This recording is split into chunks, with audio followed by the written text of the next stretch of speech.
Selamat datang kembali di mata kuliah Manajemen Informasi dan Inovasi. Kali ini kita akan membahas topik Financial Technology atau Fintech dan Blockchain. Secara singkat, Fintech bisa kita definisikan sebagai perpaduan antara teknologi dan jasa keuangan, financial dan teknologi. Yang keduanya digunakan untuk menciptakan layanan yang baru, yang lebih cepat, yang lebih murah, yang lebih inklusif, dan seterusnya.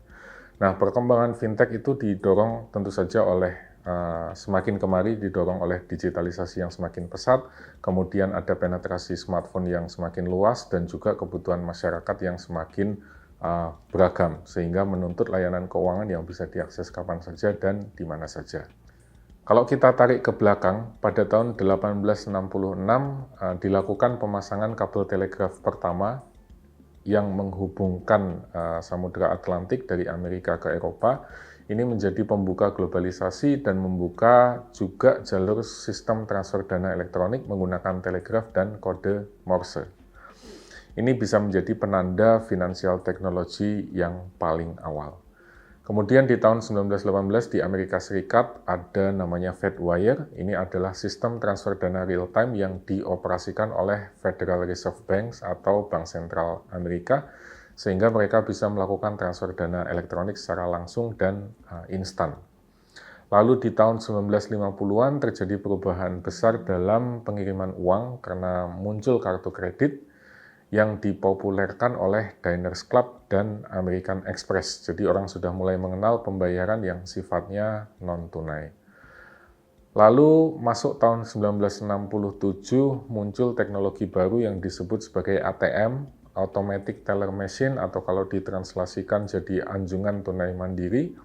Kemudian pada tahun 1990-an muncul internet dan komputer yang mendukung layanan baru seperti internet banking, dan juga ada bursa saham online atau transaksi saham online yang ini makin marak di tahun 1990-an, tahun 2000-an, dan seterusnya.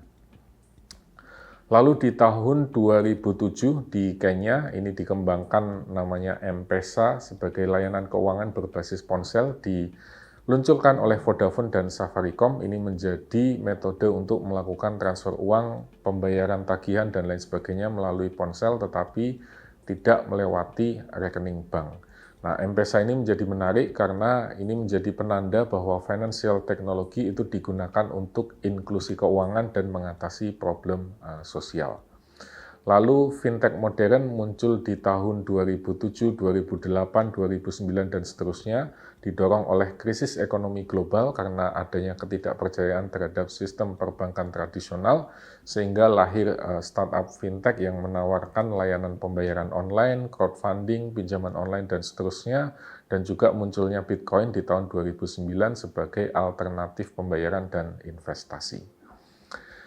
Nah, saat ini kita mengalami peralihan dari transaksi tunai dan kartu menjadi metode pembayaran yang sifatnya cashless, misalnya menggunakan QR Code, menggunakan NFC, menggunakan API, dan seterusnya.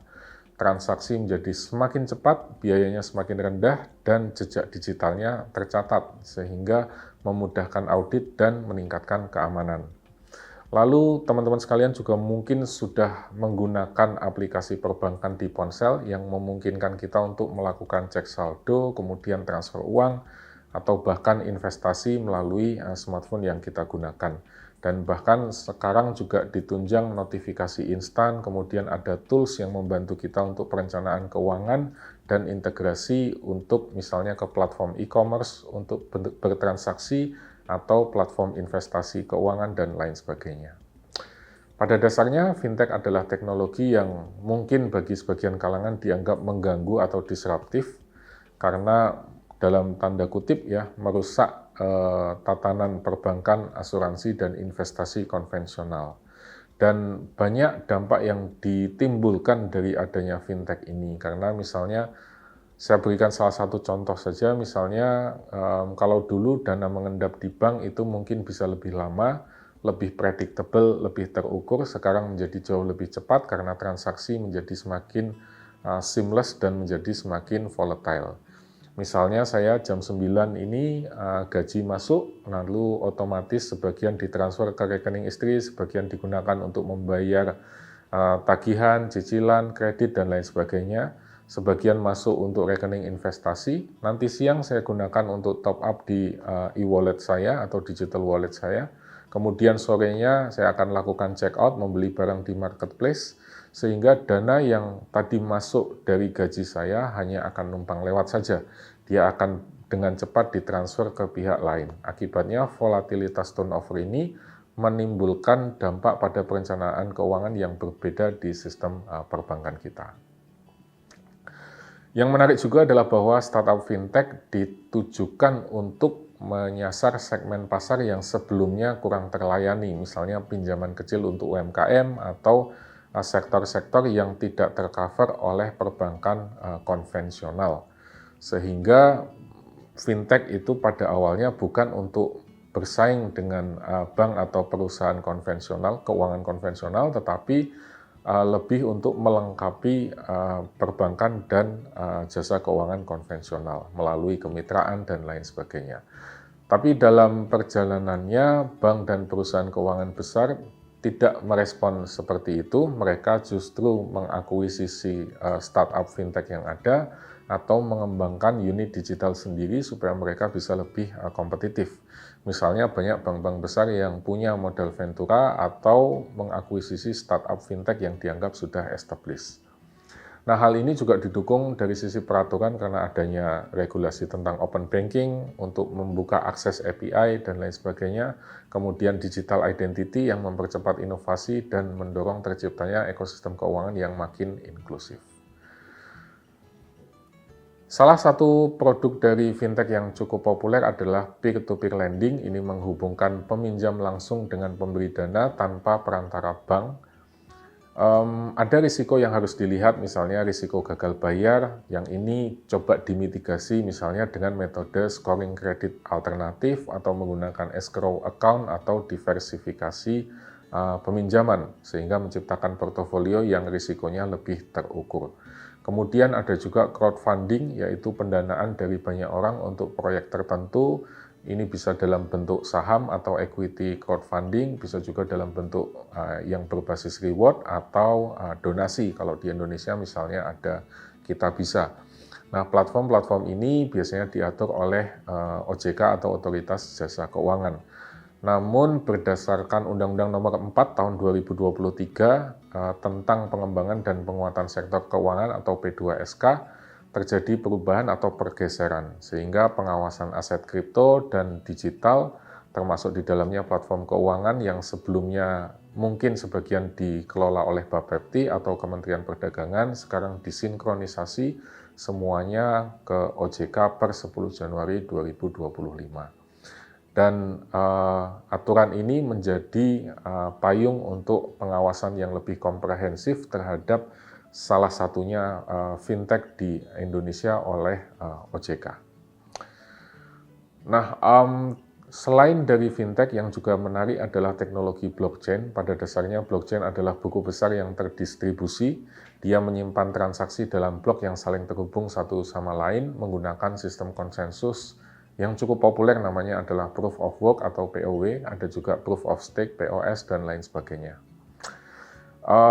Bitcoin yang mungkin teman-teman lebih kenal adalah pada dasarnya merupakan mata uang kripto atau cryptocurrencies yang memanfaatkan teknologi blockchain yang tadi saya sebutkan sebelumnya.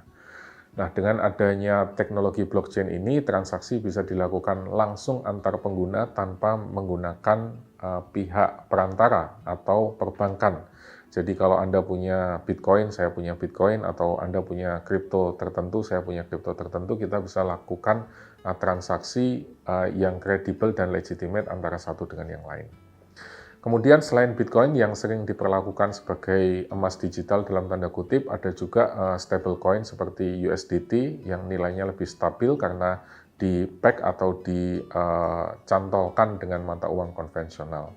Kemudian ada juga dompet digital atau wallet yang dikelola oleh pihak ketiga, ini disebut juga sebagai kustodian, atau bisa juga dikelola langsung oleh pengguna atau yang sifatnya non-kustodian.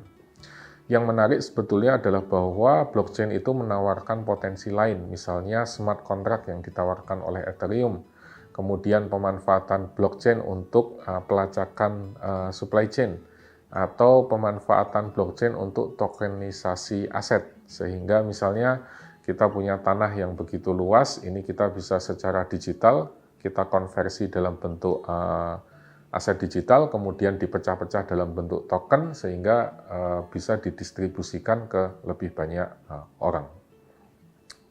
Kemudian hal lain juga yang menarik adalah decentralized finance atau layanan keuangan yang mirip seperti layanan keuangan konvensional, ya, kita bisa melakukan peminjaman, kita bisa memanfaatkan aset derivatif, tetapi langsung dalam kripto atau dalam blockchain tanpa menggunakan keterlibatan institusi keuangan tradisional. Di Indonesia sebetulnya OJK sudah mengembangkan roadmap yang bertujuan untuk membangun ekosistem aset keuangan digital yang lebih terstruktur. Kemudian karena dampak dari Undang-Undang P2SK tadi, OJK juga sudah memberikan mandat kepada Bursa CFX untuk memberikan whitelist ya kepada sejumlah aset kripto yang sebelumnya dikelola oleh Bapepti, terus kemudian dipindahkan ke OJK. Yang menarik tentu saja adalah terkait dengan inklusi keuangan, karena tadi tujuan utamanya fintech adalah untuk memperluas akses layanan ke kelompok yang belum terlayani atau unbanked atau underbanked population. Biasanya mereka berada di pedesaan atau kalangan yang berpenghasilan rendah. Di Afrika yang tadi saya sebutkan di awal, jutaan orang menggunakan M-Pesa dan ini menjadi salah satu penanda kesuksesan atau keberhasilan fintech dalam bentuk mobile payment. Dia diluncurkan di tahun 2007, memungkinkan orang yang kalau di Afrika karena banyak pekerja migran, memungkinkan mereka untuk mengirim uang lewat SMS, jadi dalam bentuk seperti pulsa begitu, dikirimkan ke orang yang ada di rumah, karena ada alasan teknis ya. Yang pertama adalah keamanan. Jadi kalau mereka membawa uang cash pada saat mudik ke tempat asalnya, itu risiko untuk dicuri, dirampok, dan lain sebagainya begitu besar. Kemudian yang kedua adalah mirip seperti di Indonesia, ada budaya bahwa kita itu harus memberikan kembali kepada orang tua kita, kepada keluarga kita, kepada leluhur kita, dan seterusnya. Sehingga M-Pesa ini menjadi solusi yang sangat viable bagi mereka. Jadi orang tidak perlu membuka rekening, tidak perlu datang ke bank, cukup menggunakan ponsel, mengirim pulsa, uangnya nanti bisa dikonversi, kemudian digunakan untuk membayar tagihan. Saat sekarang kita akan familiar ya dengan digital wallet atau dompet digital seperti OVO, GoPay, Dana, dan lain sebagainya yang memudahkan kita untuk top up saldo, untuk membayar tagihan, untuk mentransfer uang, kadang-kadang kita juga mendapatkan promo dan lain sebagainya, dan ini bisa diintegrasikan dengan layanan misalnya ride hailing atau ojek online, kemudian platform belanja online di marketplace sehingga terbentuk ekosistem yang lengkap. Nah, regulasi di sektor fintech ini mirip seperti regulasi di sektor jasa keuangan karena sektor ini kita ketahui sangat highly regulated, tapi secara umum ada beberapa regulasi pokok ya. Yang pertama adalah terkait dengan lisensi. Tidak semua orang boleh menjalankan payment gateway, jadi tidak boleh semua orang menjalankan sistem pembayaran tertentu, mereka harus mendapatkan lisensi. Kalau di Indonesia tentu saja dari Bank Indonesia atau Otoritas Jasa Keuangan. Kemudian regulasi yang juga penting adalah KYC, Know Your Customer, dan AML atau Anti Money Laundering. Jadi untuk memastikan bahwa uang yang kita miliki itu betul-betul legitimate, uang milik kita, tidak terlibat tindak pidana pencucian uang dan lain sebagainya. Beberapa waktu lalu ada juga aturan terkait dengan CFT atau Combating for Financial Terrorism atau Financing Terrorism Activities, yaitu untuk memastikan bahwa uang yang kita miliki itu tidak digunakan untuk mendanai aktivitas terorisme. Kemudian regulasi yang juga penting adalah terkait dengan perlindungan konsumen. Jadi kalau ada dispute, ada penipuan dan lain sebagainya, hak dari konsumen itu harus tetap terjaga. Regulasi yang berkembang saat ini terkait dengan fintech dan blockchain dan seterusnya adalah Central Bank Digital Currency atau CBDC, dan ini sudah banyak diterapkan di berbagai negara. Di Indonesia kita mencoba untuk menerapkan rupiah oleh Bank Indonesia, tetapi dalam skala besar atau wholesale, bukan untuk skala retail. Di Blueprint Sistem Pembayaran Indonesia BSPI 2025 itu mereka menyaratkan atau merencanakan integrasi penuh digital rupiah yang diberi nama Proyek Garuda, yang harapannya nanti kalau tidak salah di 2030 akan terjadi perluasan tokenisasi aset real dan integrasi semua berbagai ragam instrumen keuangan digital dan lain sebagainya, semua terpayungi dalam satu ekosistem besar. Nah, CBDC atau digital rupiah untuk wholesale ini menggunakan distributed ledger namanya Corda dan Hyperledger Besu, dan nanti akan dilanjutkan di intermediate state dan end state, yang harapannya nanti akan betul-betul terintegrasi dengan sistem pembayaran domestik dan lintas batas atau cross border.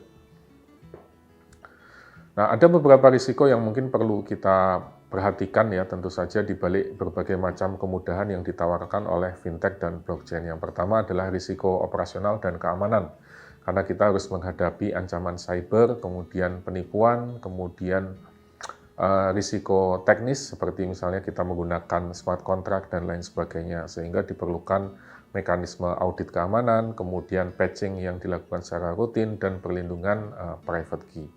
Kemudian risiko yang kedua adalah regulasi dan volatilitas, karena perubahan kebijakan ini pasti akan berdampak. Kemudian kalau ada potensi pelarangan kripto dan lain sebagainya, mungkin akan membuat user atau pengguna pindah menggunakan platform yang lain misalnya, atau bertransaksi tidak menggunakan bursa yang ada di Indonesia. Dan dampak lain adalah terkait dengan fluktuasi harga aset digital, dan ini menjadi tantangan yang cukup signifikan bagi pelaku dan pengguna fintech.